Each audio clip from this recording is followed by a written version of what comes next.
Le ministère de la fonction publique et la cellule de coordination du changement des mentalités doivent unir leurs forces pour lutter contre les antivaleurs. C'est ce qu'on peut retenir des échanges entre Yolande Ebongo et le coordonnateur de CCM.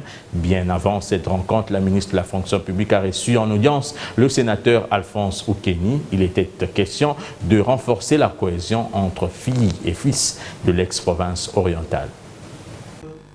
Face aux défis majeurs caractérisés par la lutte contre les antivaleurs, la ministre de la fonction publique et coordonnateur pour les changements des mentalités tiennent à redorer l'image des services publics. Yolande Ebongo et les coordonnateurs des CCM ont longuement échangé sur comment poser les bases avant de définir les approches quant à ceux. Elle nous a parlé de la vision qu'elle a, de comment est-ce qu'elle veut moderniser la fonction publique, de tout le travail qu'elle est en train de faire, elle est en train de mettre en place le cahier des charges, un planning pour pouvoir aller véritablement amener la fonction publique à devenir cette fonction telle que nous pouvons la connaître dans d'autres pays du monde. C'est un personnel pléthorique de la fonction publique.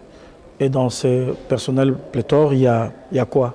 Il y a aussi l'effectif. Donc il faut déjà commencer par regarder à cela. Donc vous comprenez que si on commence à élaguer, on commence à identifier ceux qui travaillent réellement, donc ça peut vraiment aérer la fonction publique et apporter en plus par rapport à ce que ceux qui travaillent peuvent obtenir. La journée du mardi 8 octobre n'a pas été du tout repos pour Yolande Ebongo. Toujours dans son cabinet de travail, elle a échangé avec les sénateurs Alphonse Oukeni.